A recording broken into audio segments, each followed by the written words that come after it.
Hello दोस्तों, तो कल तक के वीडियो में हम लोग जो है 150 नंबर क्वेश्चन तक को देख चुके थे। तो और आज से हम शुरू करने जा रहे हैं 151 नंबर क्वेश्चन को।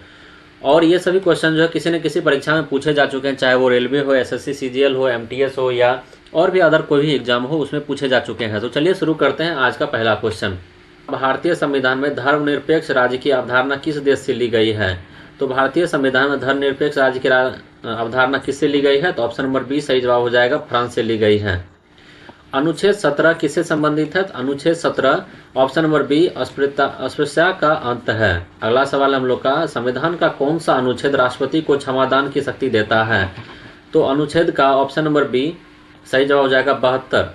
आर्टिकल 72 जो है राष्ट्रपति को क्षमादान की शक्ति देता है। राज्यपाल की नियुक्ति कौन करता है? राज्यपाल की नियुक्ति ऑप्शन नंबर सी राष्ट्रपति करता है राज्यपाल की नियुक्ति।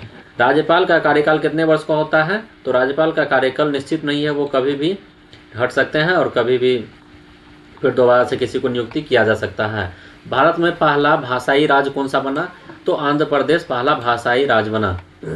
जैन धर्म के 24वें तीर्थंकर कौन थे? तो जैन धर्म के 24वें तीर्थंकर महावीर थे। तो ऑप्शन नंबर सी सही जवाब हो जाएगा। बौद्ध धर्म का प्रथम संगति कहाँ हुआ था? संगति मतलब हो गया मीटिंग। पहला मीटिंग कहाँ हुआ था? तो राजगिरी में हुआ था पहला मीटिंग। अगला सवाल हम लोग का, सिंधु घाटी सभ्यता का बंदरगाह स्थल कौन सा है? तो सिंधु घाटी सभ्यता का बंदरगाह स्थल ऑप्शन नंबर सी लोथल में है। बंदरगाह सबसे पहले कहाँ मिला था सिंधु घाटी सभ्यता में? वो लोथल में मिला था। ऋग्वेद में कुल कितने मंडल हैं? तो ऋग्वेद में कुल 10 मंडल हैं। तो ऋग्वेद में 10 मंडल हो गए। भील आंदोलन का संबंध किससे है? तो भील आंदोलन का संबंध राजस्थान से है, बिहार से तो नहीं है, पंजाब से भी नहीं, बंगाल से भी नहीं। भील आंदोलन का संबंध राजस्थान से है।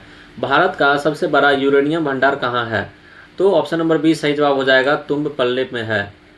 सतपुरा पर्वत किस राज्य में नहीं है? तो मध्य प्रदेश में तो नहीं है, महाराष्ट्र में नहीं है, छत्तीसगढ़, राजस्थान में सतपुरा पर्वत श्रेणी नहीं है। चक्रवात उत्तरी गोलार्ध में किस दिशा में घूमता है? तो चक्रवात जब आती है उत्तरी गोलार्ध में तो वो वामावर्त में घूमती है, यानी कि एंटी क्लॉकवाइज घूमती है। भारत में सबसे अधिक अभ्रक किस राज्य में पाया जाता है? तो सबसे अधिक अभ्रक जो है वो झारखंड में पाया जाता है। रक्त का थक्का जमने में कौन सहायक होता है? तो रक्त का थक्का जमने में प्लेटलेट सहायक होता है। रेबीज रोग किसके काटने से फैलता है? तो रेबीज रोग जो है वो कुत्ता के काटने से फैलता है। ताप का एसआई मात्रक क्या है? ताप का एसआई मात्रक केल्विन है। अगला सवाल हम लोग का, दाब की एसआई मात्रक क्या है? तो दाब की एसआई मात्रक जो है वो पास्कल है। दाब की एसआई मात्रक क्या हो जाएगा? पास्कल हो जाएगा। विद्युतीय प्रतिरोध की एसआई मात्रक क्या है? तो विद्युतीय प्रतिरोध की एसआई मात्रक ओम हो जाएगा। अगला सवाल हम लोग का, कंप्यूटर में सीपीयू का मस्तिष्क कौन सा भाग है? तो सीपीयू का मस्तिष्क सीयू है। अगला सवाल हम लोग का, एमएस वर्ड किस प्रकार का सॉफ्टवेयर है? तो एमएस वर्ड जो है वो एप्लीकेशन है। अगला सवाल हम लोग का, ईमेल का पूरा नाम क्या है? वो इलेक्ट्रॉनिक मेल है। भारत में पहला बैंक कौन सा था? तो भारत में पहला बैंक ऑप्शन नंबर बी सही जवाब हो जाएगा, बैंक ऑफ हिंदुस्तान था। एसबीआई बाद में आया था। भारतीय स्टेट बैंक का राष्ट्रीयकरण कब हुआ? तो 1955 में भारतीय स्टेट बैंक का राष्ट्रीयकरण हुआ था। नीति आयोग का अध्यक्ष कौन होता है? तो नीति आयोग का अध्यक्ष प्रधानमंत्री होता है। भारत में जनगणना कितने वर्षों में होती है? तो भारत में जनगणना 10 वर्षों में एक बार होती है। भारत का पहला परमाणु रिएक्टर कौन सा था? भारत का पहला परमाणु रिएक्टर अप्सरा थी। कामिनी क्या है? तो ऑप्शन नंबर ए परमाणु रिएक्टर है कामिनी।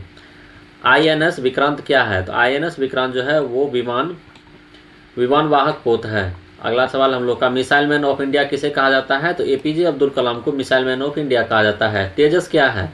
तेजस एक लड़ाकू विमान है। ब्रिक्स में बी का अर्थ क्या है? तो ब्रिक्स में बी का अर्थ जो है ऑप्शन नंबर बी ब्राजील हो जाएगा। इसमें सब बी सही है, लेकिन याद रखना है कि ब्रिक्स का अर्थ जो है वो ब्राजील से है। अगला सवाल है हम लोग का, SAARC का मुख्यालय कहाँ है? तो ऑप्शन नंबर सी सही जवाब हो जाएगा, काठमांडू में। संयुक्त राष्ट्र की स्थापना कब हुई? तो संयुक्त राष्ट्र की स्थापना 1945 में हो गई थी। संयुक्त राष्ट्र की स्थापना।